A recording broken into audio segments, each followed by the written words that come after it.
Thanks for joining us at the Business Growth Cafe, where each week we select from a menu of topics for a focused discussion with an industry expert to provide insights that can impact your business's growth. With your host, Angelo Ponzi. Hi, this is Angelo Ponzi, your host here at the Business Growth Cafe, and thank you for joining me. We are living in very interesting times. Everybody that I'm sure listening to this podcast and those that will listen to this podcast have experienced an unprecedented change in the way we live our lives with this coronavirus and the impact it's having not only on our health but also on our pocketbook. Now, a lot of you out there that have been, I'll call furloughed or lost your jobs at this point in time, I will talk a little bit about that.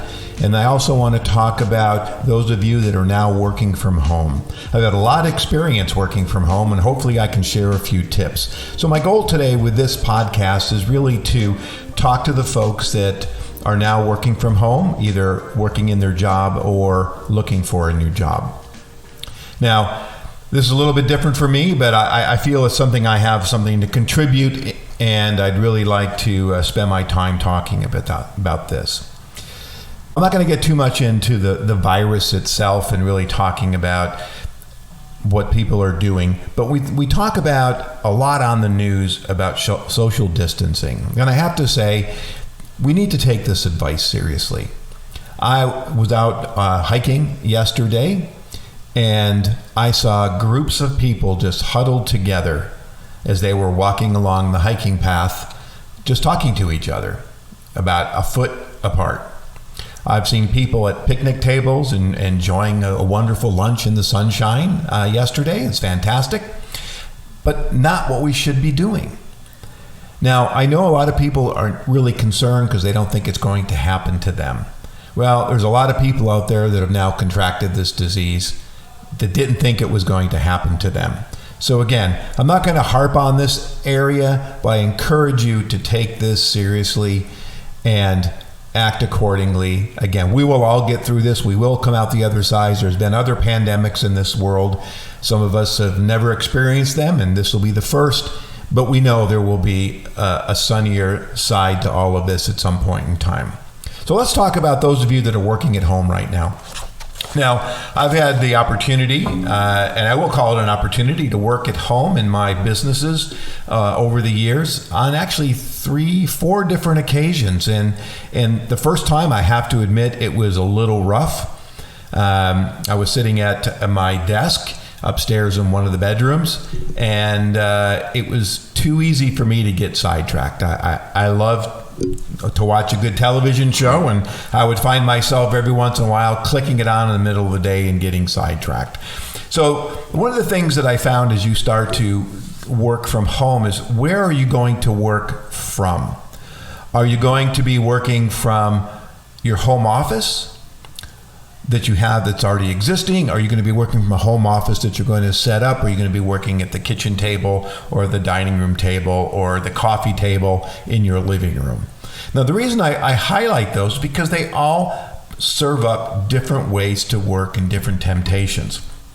Now, I think the biggest part is when you work from home, you'd have to treat it like your job. The job you got up in the morning, you showered, you got dressed, you got in your car and you drove somewhere. Now, one of the things people talk about working from home, and jokingly, and I have done it, and frankly doing it right now, sitting in my my sweatpants and t-shirt.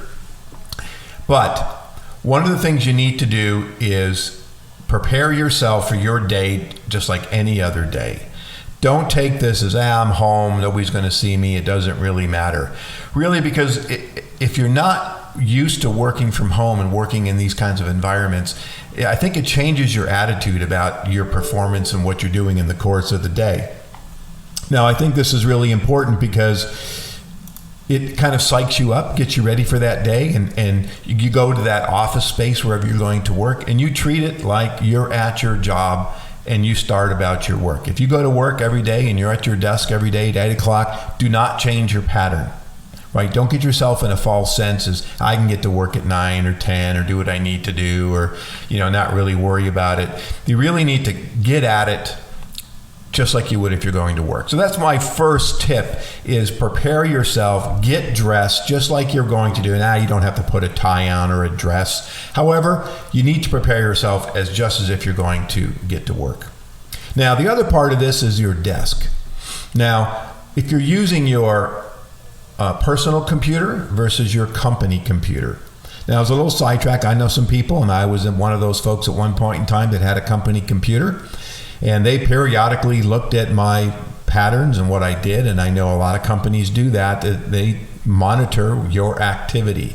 So if you're working from your company laptop and you're now home, it doesn't change your pattern. Don't spend your time surfing Facebook or watching YouTube, because what you don't want to happen is, again, you get caught that you were not being productive because you were getting sidetracked. And that's really one of the dangers of working from home, is being sidetracked. There's so many things that we face when we are working. I call them shiny objects. My Achilles heel is my email, right? I have it set so they pop up on my screen so I can see who sent me that latest email that's so important to me that I have to get to it right away. And I do, and it gets me sidetracked. So I developed this kind of little process that I use, and I'm going to encourage you to think about it, is I set my clock on my phone for about 30 minutes, 45 minutes, depending on the project that I'm working on and what I hope to not be disturbed at. And I set that clock and I shut my email off. Yes, I was sacrilegious. I just said shut my email off. It's okay.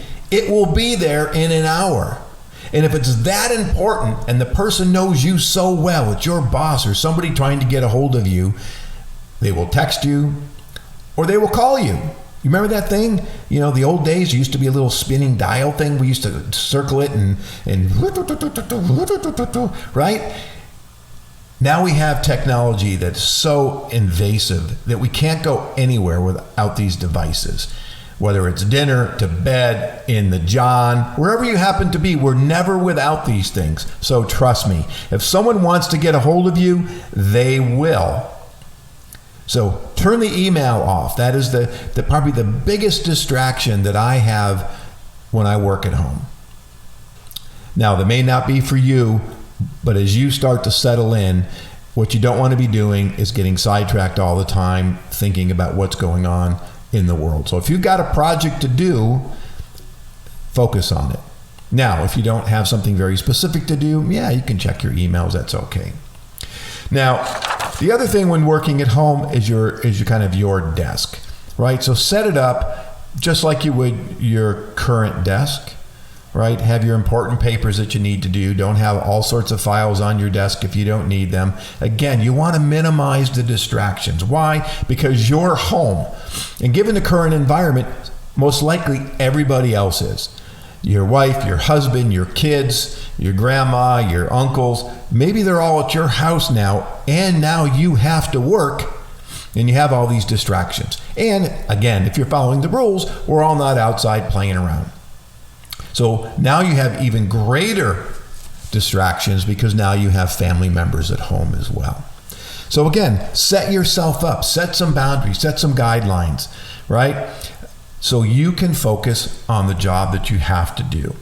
Now, one of the other distractions I find, and I've heard this, I was talking to a friend of mine yesterday, and she was saying that her biggest challenge in working at home right now is she finds herself standing in front of the refrigerator, maybe way too often.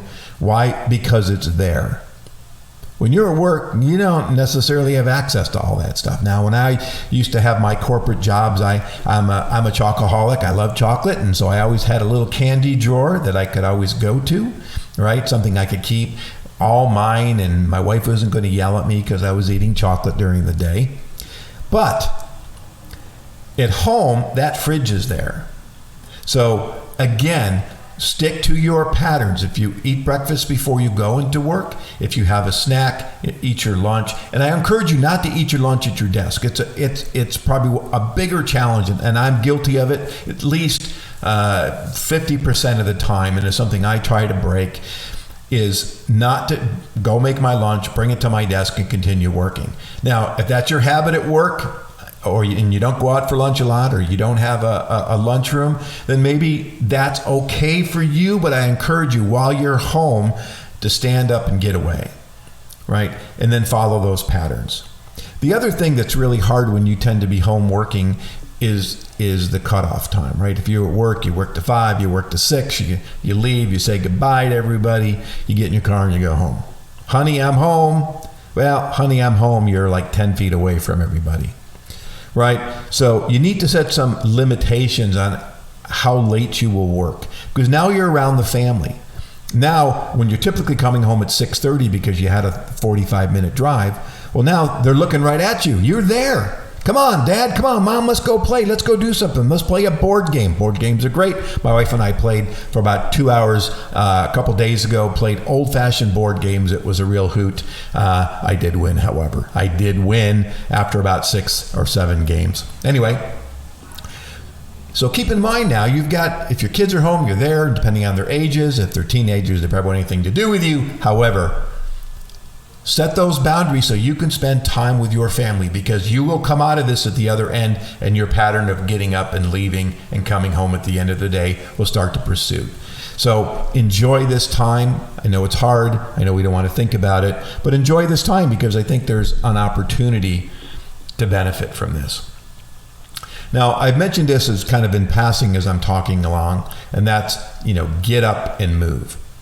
That's the other thing that I find that working at home, and I am so guilty of this, it's incredible, is I never get up. I got my Apple Watch telling me to breathe, telling me to stand, and I just, hit snooze or hit dismiss or cancel it for the day. What I am telling you, I've been now working in my home office for 5 years, and I've done it before. Getting up and moving around is so important, because ultimately you could end up with some back issues. I'm guilty. I've had back issues. I tend to sit on the edge of my chair as opposed to sitting back full. So another piece of advice, sit in the back of your chair, just like so you're comfortable, right? Don't lean forward. Don't sit on the edge of your chair. And this is for wherever you happen to work, because it can cause some back issues. Now, I'm not a doctor. This is experience. If you need my acupuncturist phone number, I'm happy to give it to you. He gets a lot of business from me. It mostly stems from my back when I've had back issues because of the way I sit in my chairs. So my new rule for me is I try to get up at least every couple hours and move around, right? Walk around, go check on things, get the mail. Go outside, take a breath of some fresh air. It's okay. The work will be there 5 minutes later when you get back. I know we have this tendency to think if we're not there and addressing things right away, right? The text comes in. We're so involved in this instantaneous responses these days that if we don't respond or people don't respond to us, it's, hey, I sent him a text. I'm watching my phone. Why isn't he getting back to me? It's okay. It's okay if a few minutes pass by. It's okay if you're outside and leave your phone behind. Enjoy, grab some fresh air, enjoy, relax, take a breath. I love that little device on my iPhone that tells me to breathe. I don't do it all the time, but I find when I do it, it's very relaxing, right? We all talk about this strive for work-life balance. And I believe wholeheartedly that it is achievable, but there's only one thing standing in your way to achieve that, and that is you. Only you can make the commitment for a work-life balance. Now, let's get on to video conferencing. Now, that's kind of the new norm. Hopefully, this won't be the way life works. Some of you that are home for the first time using video conferencing, it's a great tool, and I'm sure you've used it at your office, and now you're using it at home. And some people are maybe hoping that at the end, when all this is done, they can continue to use it and continue to work from their home, and that's great. I have more power to you. I use Zoom. I've also used WebEx, but I tend to like Zoom. I like the ability to record the meetings so I can refer back to them later in my job as a marketer. At least I've got a record of things that are going on. Now, one of the things I do encourage, and I have been guilty of this, I've gone on Zoom meetings, and I've been in my living room, or in my office, for example. I've got a picture of the family that's right behind me, and people will make comments. And so what I've done is I've gone to a Logitech C922 video camera. It comes with a built-in virtual background. So now you can see me, and you can see me on the beach, or you can see me in an office, or you can see me on top of a mountain, all sorts of different places. But it's a great way to minimize your backgrounds, right? So depending on where you're working, or if you don't have a camera like that, you can actually get a green screen, or make yourself a little green screen, or something to block out whatever's behind you. Or, as I've seen some people do, they just set themselves up in front of a blank wall. Why? Because you want to minimize the distractions, right? I tend to, when I'm seeing people where they're at, sitting on their couches, or standing in front of sitting behind or in front of their bars, or whatever it happens to be, I tend to want to look around the room and see what's going on, right? So you want to minimize those distractions. Again, what did I say in the very beginning? Be a professional. Start this off as if you're going to work. Same kind of environment. When you're on a video conferencing, you want to be in the same business mode. If you're conducting business via Zoom, you want people to see you as a professional. Now, keep in mind that it's really important that when you're doing video conferencing, again, that you look the part, right? If you're in your shorts, make sure you have a polo on, right? Because you want, again, give that impression that this is all serious stuff. You're not relaxing. You're not being lackadaisical about the whole thing. And, you're being as professional as possible. Now, one of the things I want to talk about in flipping this a little bit as I come into my last 10 minutes are those of you that unfortunately have been laid off or furloughed, and that are now home, worrying about where the next paycheck is coming from, or where your next revenue stream or income stream is going to come from, and you're out looking for a job. Now, if you've ever been in that situation, and unfortunately I have at some point in time in my career, it's always a struggle.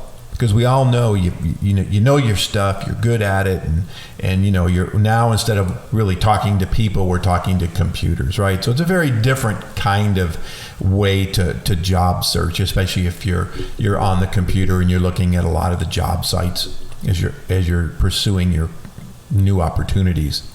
So again, look at your resume, get your resume cleaned up. Sit down and really look at it. If you haven't brushed this thing off in many years, start to take a look.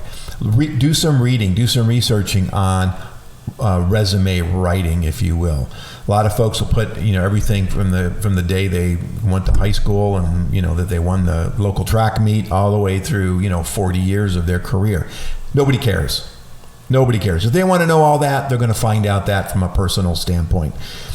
So you want to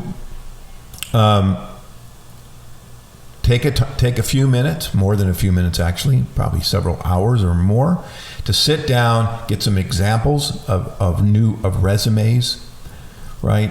And sit down and structure. Now, one of the things I found in looking at resumes for companies that I have done work for is we tend to, when we look at the job description, there is a laundry list of criteria that they want you to have, and a lot of times we'll work on our resume, so we're listing that criteria.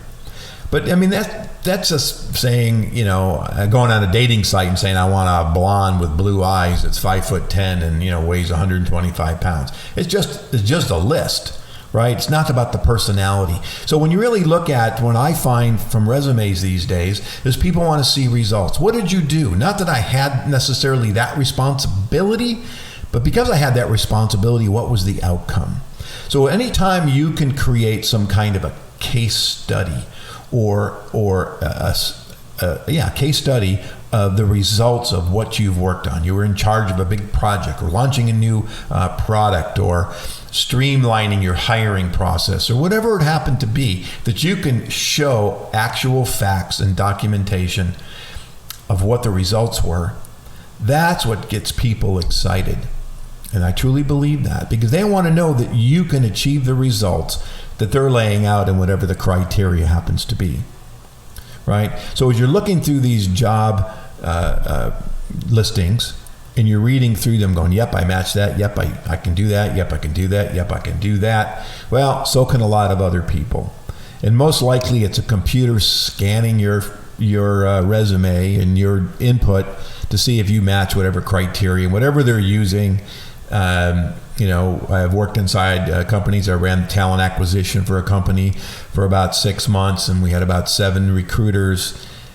And a lot of times resumes didn't even get to them because the software was screening these folks out, right? So a lot of times you're getting screened out before you even get there.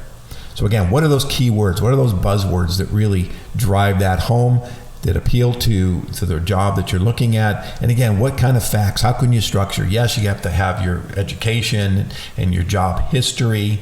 But again, don't go back too far.